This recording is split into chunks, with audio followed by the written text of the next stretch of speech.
Shalom Aleihim. Hari ini kita melanjutkan kembali pelajaran mengenai akhir zaman. 2 minggu yang lalu kita sudah membahas akhir zaman ini. Yang pertama, materi pertama mengenai masa kedurhakaan. Materi kedua, kedatangan Tuhan di atas awan atau disebut rapture. Materi ketiga, berjaga-jaga, dan materi keempat, berseru-ra. Hari ini kita akan membahas mengenai masa 7 tahun kesusahan. Pertanyaannya, apa yang akan terjadi setelah Tuhan datang menjemput kita di awan-awan? Ini pertanyaan yang pertama. Barulah nanti masuk masa 7 tahun kesusahan. Kemudian si iblis dan si Satan dilepaskan dari jurang maut. Pertanyaan yang kedua, apa yang akan terjadi di bumi dan di sorga setelah pengangkatan? Tuhan akan memberikan materai dan sangkakalanya serta cawan murkanya dari yang pertama hingga yang ketujuh. Jadi 7 materai dan 7 sangkakala serta cawan murka ini adalah menandakan 1 sampai 7 tahun masa kesusahan di bumi buat bagi orang-orang yang tertinggal. Kita sekarang masuk kepada materai yang pertama. Apa isi materai yang pertama? Kita baca dulu ayatnya. Wahyu 6, 1 dan 2. Maka aku melihat anak domba itu membuka yang pertama dari ketujuh materai itu. Dan aku mendengar yang pertama dari keempat makhluk itu berkata dengan suara bagaikan bunyi guru, "Mari." Dan aku melihat sesungguhnya ada seekor kuda putih dan orang yang menungganginya memegang sebuah panah dan kepadanya dikaruniakan sebuah mahkota. Lalu ia maju sebagai pemenang untuk merebut kemenangan. Kitab Wahyu ini yang menulis Yohanes, muridnya Tuhan Yesus, ketika dia ada di Pulau Patmos, dia melihat dalam penglihatan mengenai seekor kuda putih. Jadi kuda putih ini yang menungganginya itu bukanlah Tuhan Yesus, melainkan si jahat. Dan dia memegang sebuah panah. Dan kepadanya dikaruniakan sebuah mahkota. Apa arti memegang sebuah panah dan dikaruniakan mahkota tersebut? Ini adalah artinya menandakan cap binatang tersebut dan disuruh untuk menyembah patung binatang tersebut. Kita baca dulu di Wahyu 13, 11 sampai 18. Dan aku melihat seekor binatang lain keluar dari dalam bumi dan bertanduk dua sama seperti anak domba, dan ia berbicara seperti seekor naga. Dan seluruh kuasa binatang yang pertama itu dijalankannya di depan matanya. Ia menyebabkan seluruh bumi dan semua penghuninya menyembah binatang pertama, yang luka parahnya telah sembuh. Dan ia mengadakan tanda-tanda yang dahsyat. Bahkan ia menurunkan api dari langit ke bumi di depan mata semua orang. Ia menyesatkan mereka yang diam di bumi dengan tanda-tanda yang telah diberikan kepadanya untuk dilakukan di depan mata binatang itu. Dan ia menyuruh mereka yang diam di bumi supaya mereka mendirikan patung untuk menghormati binatang yang luka oleh pedang, namun yang tetap hidup itu. Dan kepadanya diberikan kuasa untuk memberikan nyawa kepada patung binatang itu, sehingga patung binatang itu berbicara juga, dan bertindak begitu rupa sehingga semua orang yang tidak menyembah patung binatang itu dibunuh. Dan ia menyebabkan sehingga kepada semua orang kecil atau besar, kaya atau miskin, merdeka atau hamba, diberi tanda pada tangan kanannya atau pada dahinya. Dan tidak seorang pun yang dapat membeli atau menjual selain daripada mereka yang memakai tanda itu, yaitu nama binatang itu atau bilangan namanya. Yang penting di sini ialah hikmat. Barang siapa yang bijaksana, baiklah ia menghitung bilangan binatang itu, karena bilangan itu adalah bilangan seorang manusia, dan bilangannya ialah 666. Jadi ketika nanti Tuhan sudah datang di atas awan menjemput orang-orang percaya, si iblis akan dilepaskan dari jurang maut bersama si Satan untuk menguasai bumi ini, dan terjadilah masa 7 tahun kesusahan. Dan si iblis ini akan membuat tanda atau cap binatang tersebut bagi mereka yang tidak memakai tanda cap atau binatang tersebut akan dibunuh olehnya. Dan banyak orang yang mempersoalkan tentang 666, ada yang bilang mengenai vaksin, ada yang bilang mengenai chip. Tetapi firman Tuhan katakan ini adalah tanda atau cap. Ya maksudnya seperti apa? Ya seperti ditato. Tetapi firman Tuhan tidak katakan mengenai vaksin atau chip, tidak ada di dalam firman Tuhan. Kita baca lagi Wahyu 3, kita baca lagi mengenai cawan murka Allah. Apa yang terjadi ketika orang memakai tanda binatang tersebut? Maka Allah memberikan cawan murkanya kepada orang yang memakai tanda binatang. Lalu terjadilah bisul pada tubuhnya. Kita baca dulu ayatnya, Wahyu 16, 1 dan 2.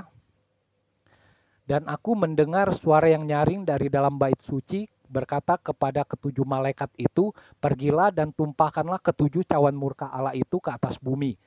Maka pergilah malaikat yang pertama dan ia menumpahkan cawannya ke atas bumi, maka timbullah bisul yang jahat dan yang berbahaya pada semua orang yang memakai tanda dari binatang itu dan yang menyembah patungnya. Ketika orang memakai tanda itu dan menyembah patungnya, Tuhan akan memberikan cawan murkanya kepada orang yang memakai tanda binatang tersebut. Jadi untuk orang-orang yang tertinggal, ketika mereka masih percaya kepada Tuhan Yesus, janganlah mereka memakai tanda binatang tersebut kalau tidak mau terjadi bisul pada tubuhnya. Jika ada orang memakai tanda tersebut, Tuhan akan turun nanti kedua kalinya membuang mereka ke api neraka. Sekarang yang tadi kita baca ini Wahyu 6, 1 dan 2 mengenai materai Allah, ini menceritakan tentang keruntuhan Yerusalem, dan Yerusalem akan dikuasai oleh bangsa-bangsa yang menyerang kota tersebut.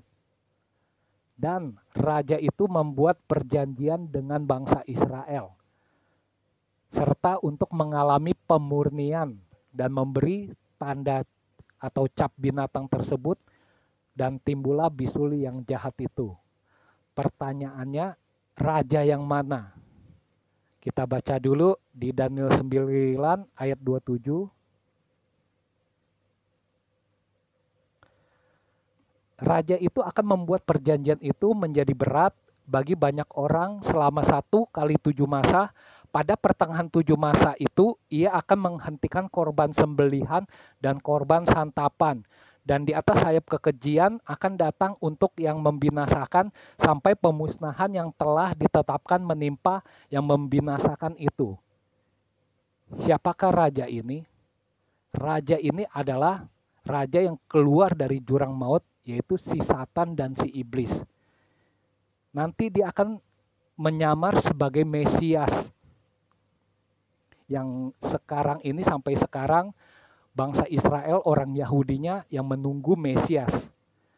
Ketika bangsa Israel itu orang Yahudi mengira itu Mesias, tetapi nanti ketika pertengahan 7 tahun kesusahan, 3,5 tahun kedua, raja ini akan membuka topeng dan akan memberitahukan kepada bangsa Israel bahwa dia bukanlah Mesias yang asli, tetapi Mesias yang palsu.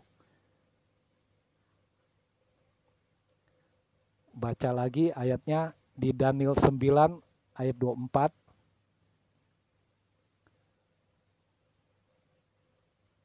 "70 kali 7 masa telah ditetapkan atas bangsamu dan atas kotamu yang kudus, untuk melenyapkan kefasikan, untuk mengakhiri dosa, untuk menghapuskan kesalahan, untuk mendatangkan keadilan yang kekal, untuk menggenapkan penglihatan dan nabi, dan untuk mengurapi yang maha kudus."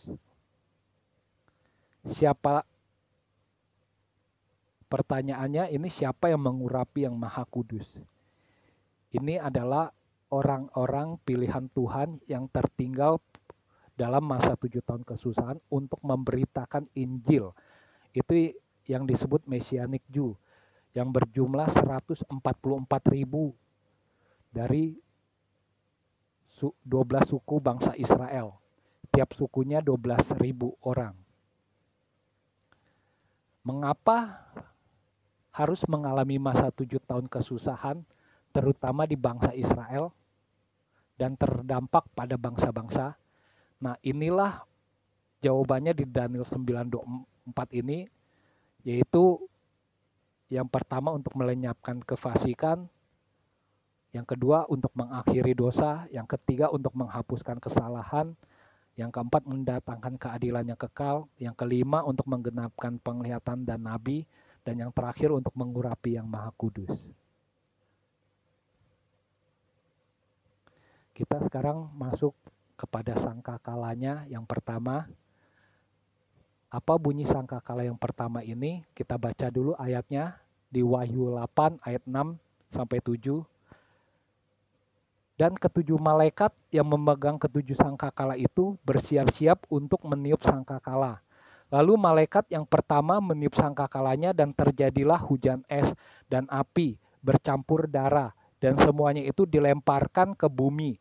Maka terbakarlah sepertiga dari bumi dan sepertiga dari pohon-pohon, dan hanguslah seluruh rumput-rumputan hijau." Dan ini akan terjadi penggenapannya ketika masa 7 tahun kesusahan. Begitu juga Yehezkiel menceritakan pada masa zaman dahulu di Yehezkiel 38, 22 dan 23 terjadi juga seperti yang nanti akan digenapkan di kitab Wahyu. Kita baca dulu Yehezkiel 38, 22, 23. "Aku akan menghukum dia dengan sampar dan tumpahan darah. Aku akan menurunkan hujan lebat, rambun, api, dan hujan belerang ke atasnya dan ke atas tentaranya, dan ke atas banyak bangsa yang menyertai dia. Aku akan menunjukkan kebesaranku dan kekudusanku, dan menyatakan diriku di hadapan bangsa-bangsa yang banyak, dan mereka akan mengetahui bahwa akulah Tuhan." Jadi Tuhan membuktikan bunyi sangkakala ini untuk menunjukkan kebesarannya, agar semua bangsa-bangsa mengetahui bahwa dia adalah Tuhan.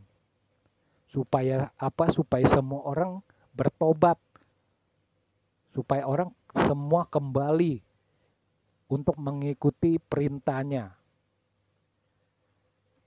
Sekarang kita masuk dulu ke materai yang kedua. Apa isi materai yang kedua ini?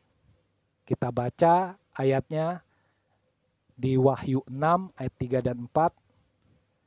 "Dan ketika anak domba itu membuka materai yang kedua, aku mendengar makhluk yang kedua berkata, 'Mari,' dan majulah seekor kuda lain. seekor kuda merah padam dan orang yang menungganginya dikaruniakan kuasa untuk mengambil damai sejahtera dari atas bumi. Sehingga mereka yang saling membunuh dan kepadanya dikaruniakan sebilah pedang yang besar.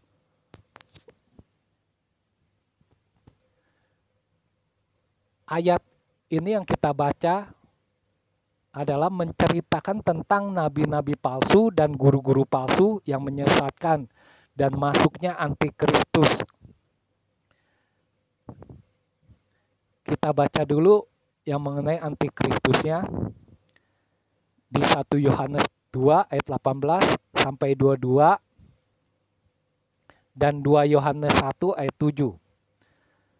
Anak-anakku, waktu ini adalah waktu yang terakhir, dan seperti yang telah kamu dengar, seorang antikristus akan datang. Sekarang telah bangkit banyak antikristus, itulah tandanya bahwa waktu ini benar-benar adalah waktu yang terakhir. Memang mereka berasal dari antara kita, tetapi mereka tidak sungguh-sungguh termasuk pada kita. Sebab jika mereka sungguh-sungguh termasuk pada kita, niscaya mereka tetap bersama-sama dengan kita. Tetapi hal itu terjadi supaya menjadi nyata bahwa tidak semua mereka sungguh-sungguh termasuk pada kita. Tetapi kamu telah beroleh pengurapan dari Yang Kudus, dan dengan demikian kamu semua mengetahuinya. Aku menulis kepadamu bukan karena kamu tidak mengetahui kebenaran, tetapi justru karena kamu mengetahuinya dan karena kamu juga mengetahui bahwa tidak ada dusta yang berasal dari kebenaran. Siapakah pendusta itu? Bukankah dia yang menyangkal bahwa Yesus adalah Kristus? Dia itu adalah antikristus, yaitu dia yang menyangkal baik Bapa maupun Anak.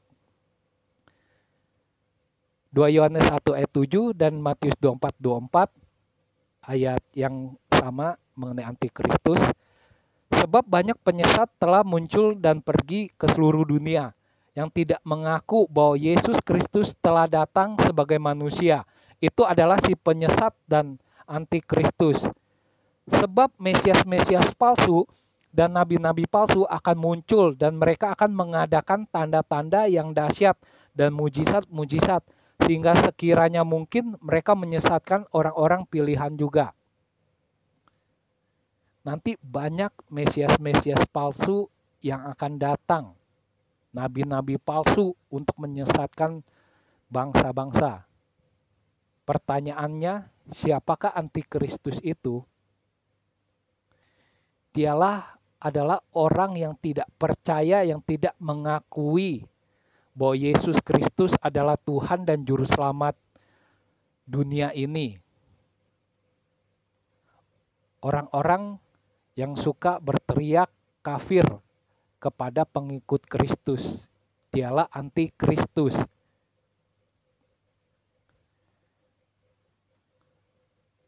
Sekarang kita masuk kepada cawan murka Allah yang kedua. Apa isinya cawan murka Allah ini? Kita baca dulu ayatnya di Wahyu 16 ayat 3 dan Yehezkiel 28 1 sampai 5. Dan malaikat yang kedua menumpahkan cawannya ke atas laut, maka airnya menjadi darah, seperti darah orang mati, dan matilah segala yang bernyawa, yang hidup di dalam laut. Yehezkiel 28 1 sampai 5. Maka datanglah firman Tuhan kepadaku, hai anak manusia, katakanlah kepada Raja Tirus, beginilah firman Tuhan Allah, karena engkau menjadi tinggi hati dan berkata, aku adalah Allah, aku duduk di tahta Allah di tengah-tengah lautan, padahal engkau adalah manusia, bukanlah Allah, walau hatimu menempatkan diri sama dengan Allah.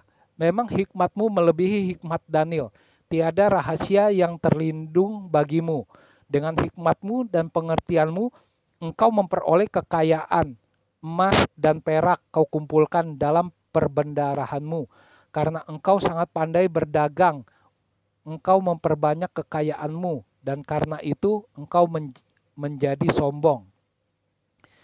Nanti Tuhan akan memberikan cawan murkanya ke atas laut. Maka airnya menjadi darah, seperti darah orang mati, dan matilah segala yang bernyawa yang hidup di dalam laut.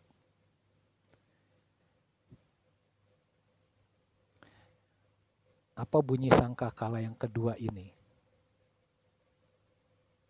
Kita baca dulu ayatnya di Wahyu 8 ayat 8 sampai 9. Lalu malaikat yang kedua meniup sangkakalanya, dan ada sesuatu seperti gunung besar yang menyala-nyala oleh api, dilemparkan ke dalam laut, dan sepertiga dari laut itu menjadi darah, dan matilah sepertiga dari segala makhluk yang bernyawa di dalam laut, dan binasalah sepertiga dari semua kapal. Kita baca juga Yehezkiel 28 ayat 6 dan 7. Oleh sebab itu beginilah firman Tuhan Allah, karena hatimu menempatkan diri sama dengan Allah, maka sungguh aku membawa orang asing melawan engkau, yaitu bangsa yang paling ganas, yang akan menghunus pedang mereka melawan hikmatmu yang terpuja dan semarakmu yang dinajiskan. Dan ini maka terjadilah peperangan di laut, dan Allah memberikan sesuatu seperti gunung besar yang menyala-nyala oleh api, lalu dilemparkannya ke laut untuk bunyi sangkakala ini. Terima kasih. Hari ini kita sampai sini dulu, dan nanti kita akan melanjutkan kembali ke materi yang ketiga.